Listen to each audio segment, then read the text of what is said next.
Bonjour, dans cette vidéo on va s'intéresser à la première partie des exercices et problèmes sur la notion de pourcentage.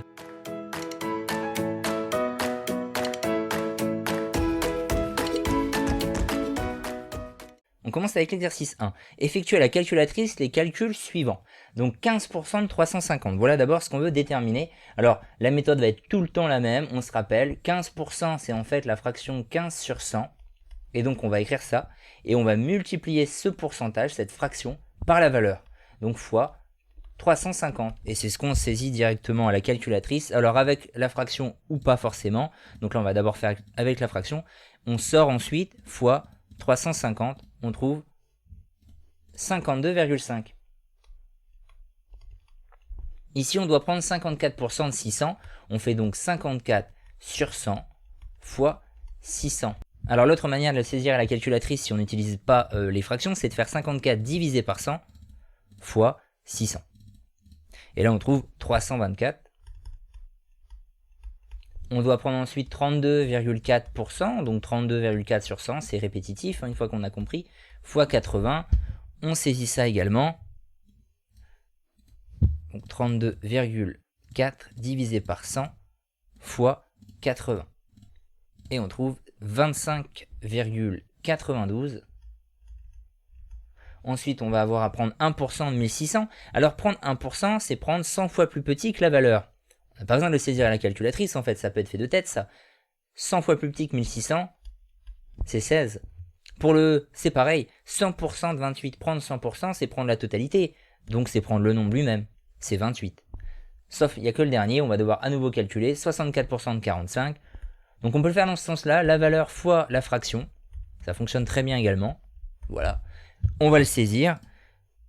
Donc 45 fois 64 sur 100, et on trouve 28,8.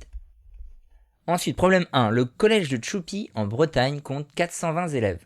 Un jour d'inondation, 35% d'élèves n'ont pas pu se rendre à l'école. Combien d'élèves cela représente-t-il? Ah bon, tout simplement, on va calculer 35%, donc 35 sur 100, fois le nombre d'élèves total, 420, et on va bien regarder ce que ça vaut.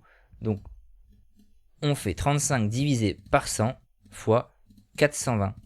On trouve 147. On fait la phrase de conclusion. Il y a 147 élèves qui sont restés chez eux. Ensuite, problème 2. Lors des élections municipales de la ville de Valence, 56% des 25 400 votants ont voté pour le maire sortant. La question, combien de votants n'ont pas voté pour l'ancien maire? Donc on va d'abord calculer ceux qui ont voté pour lui, et après, avec une soustraction, on trouvera ceux qui n'ont pas voté pour lui. Donc on calcule les 56%, ça c'est la première méthode, je vais vous en proposer une autre à la fin. Donc 56% des 25 400, donc cette opération-là, on va regarder ce que ça vaut. Donc en fraction, 56 sur 100 fois les 25 400. Et on trouve 14 224. Ça c'est le nombre de personnes qui vont avoir voté pour le maire sortant. Si on veut les personnes qui n'ont pas voté pour le maire, on va faire le nombre de votants, 25 400, moins les personnes qui ont voté pour le maire, 14 224. On saisit ça également à la calculatrice, on va pas s'embêter. On trouve 11 176.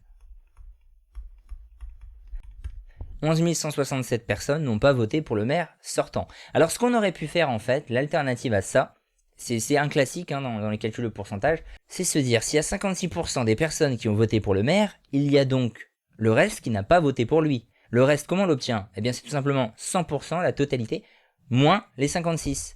Si on fait 100%, 100 moins 56, on trouve 44. Il y a 44% des personnes qui n'ont pas voté pour le maire. Et donc on aurait pu faire directement 44% de 25 400. Et je vous laisse deviner, ça nous donne justement 11 176. Voilà l'alternative à cette méthode-là. Problème 3. Dans un magasin, un chapeau est proposé à 29 €. Un jour de solde, tout est à moins 30%. Quel sera le nouveau prix de ce chapeau?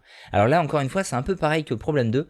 30%, c'est la réduction. Ce n'est pas ce qu'on va payer. Donc on peut faire deux choix. Soit on calcule la réduction et après on déduira au prix, soit on calcule le pourcentage de ce qui nous reste à payer. On fera les deux là.